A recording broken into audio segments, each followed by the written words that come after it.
Oh dear, Preston just don't like playing against Gary Rowett's teams. They never beat him. What on earth is going on? To digest the Birmingham game, we've got Joey here, who's also going to look forward to the Watford game. How are you, Joey? Yeah, I'm not too bad, thanks to you. Yeah, are the playoffs a distant dream now, or is it a must-win against Watford and it's back on? Yeah, I mean the championship's so up and down. I mean, I think we have to thank our lucky stars that even though we lost, every team around us also lost. So it does make it more harder because we needed to make up on those slip ups from the teams around us. But having said that, we win against Watford and it's still on because the other teams around us also have a tough run of fixtures. Welcome back to the Preston View. This week we are going to be talking about last-minute winners and asking Joey and you as Preston fans, what is the best last-minute winner that you've seen Preston score? Start putting it in the comments now. Also, please don't forget to like the video. We make lots of Preston content. There's not much Preston content in there, so please encourage us to keep doing it by hitting that like button now. We're also going to talk to our Watford fan and preview the Watford game. Preston fans won't need reminding what happened the last time they played Watford, although we will talk about it in a second. And we're also going to get Joey's Player of the Month for March. Let's start with the weekend's fixtures just gone.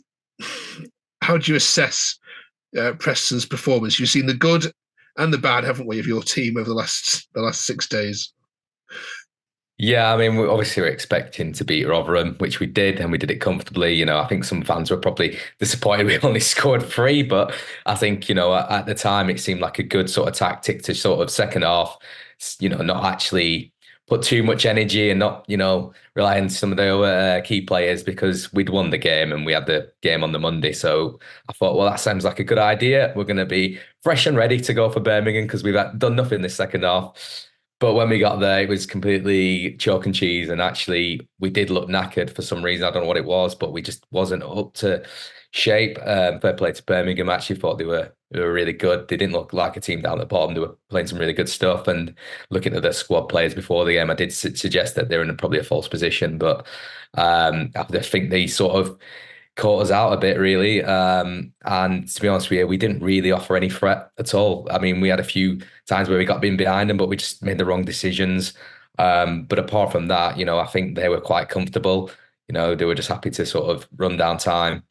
But I just think we just wasn't really up to it. I don't think it was a more of a bottle thing, which it normally is, but I think it was more of a just we just didn't look like we were sort of fresh and ready to go and then throughout the game.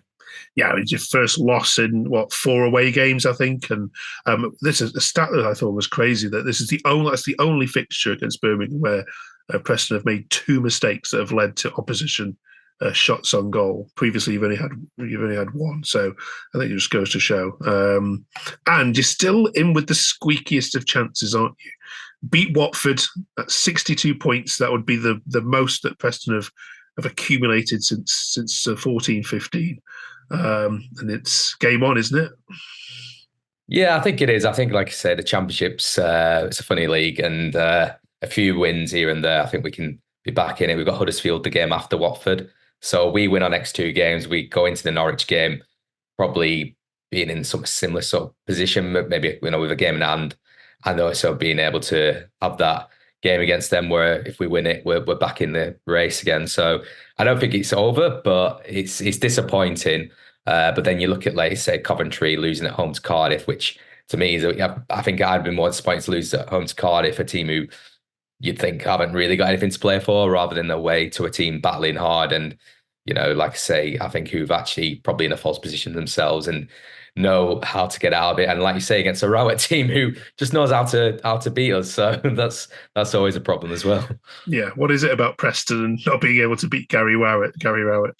I don't know. I mean, he's a good manager, so I mean, I think he just knows how to set up against us. I think he's always played similar sort of style of players as, and anytime we do play a team with similar style play, we always seem to let the other team have the upper hand. I think we usually get better against, like I said before, teams where we can sort of high press, teams we can actually go at them for, and teams we can counter. But with Gary Rowett, he seems to play a very similar style of football to every manager we've always had. So I mean, we might just need to hire him. I think that might be our next move, and then we just don't. You don't lose to. Yeah. All right, let's bring in our Hornets fan, Aaron, then, who have refound their sting as of last couple of weeks. Aaron, fond memories of the Deepdale trip you made earlier in the year?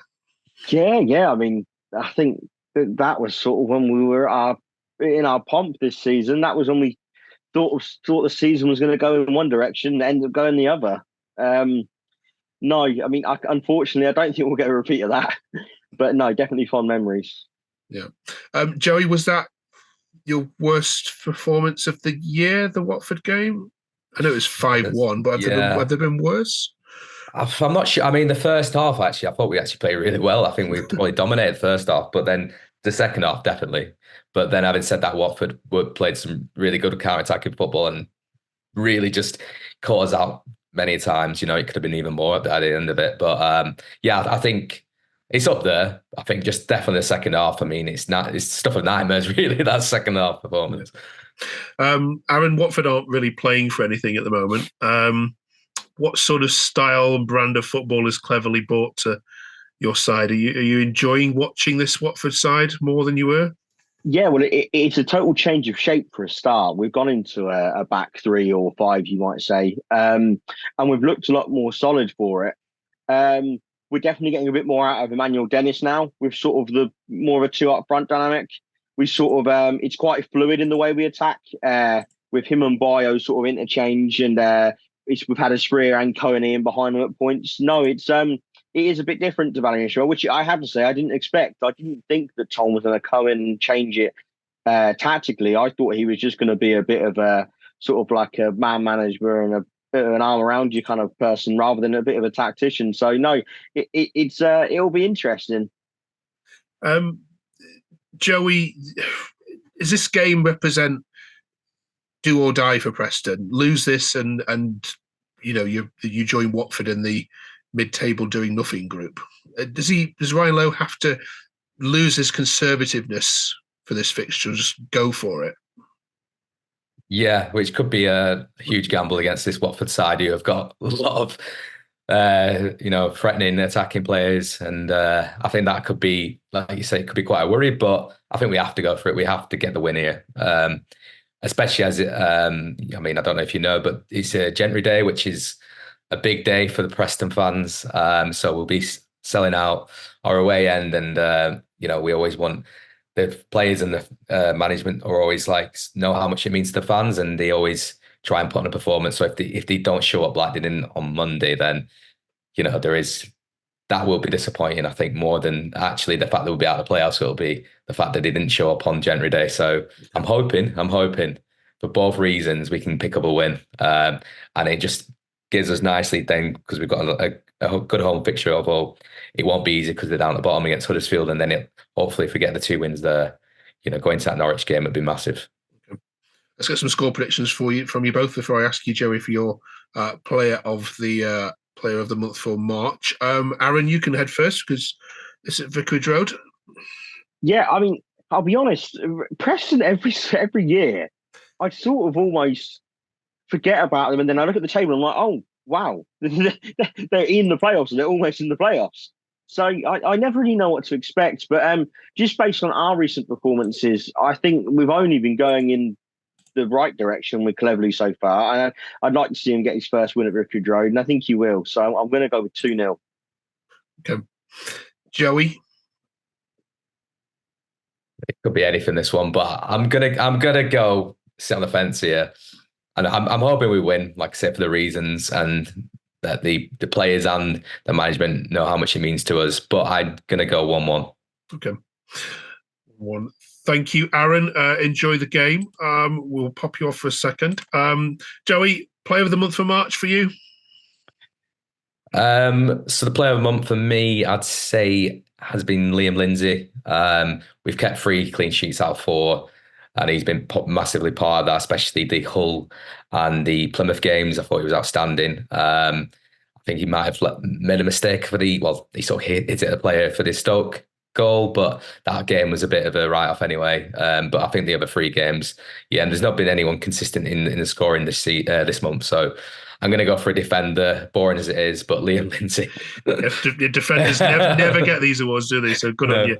And finally, we've been talking this week about last-minute winners. We've seen quite a lot of excellent goals in the Championship. Can you remember the most important or your favourite last-minute winner of all time for Preston? So I have to say the best last-minute winner. Well, it's not a winner. Can it count as it? Equaliser's fine. Equaliser, because it led into a win. So this was Mark Rankin back in 2001. We played Birmingham City in the playoffs semi-final. And actually, they almost scored. It was the 90th minute. They almost scored to make it, I think it would have been 3-1 in aggregate. And he just hit it to wide, and he just kept in. We went up the other end. Rankin scored the last-minute winner, win on extra time, and winning penalties. And yeah, obviously took us to the final. So I think you can't really beat that one in terms of it was like the Troy Deeney, Watford Leicester, but pre its time. Okay. All right. Well, if you're a Preston fan, if you can think of any other last-minute winners that beat that one, put it in the comments below. Thank you, Joey, for joining us. Enjoy your trip to Vicarage Road. We'll catch you next week.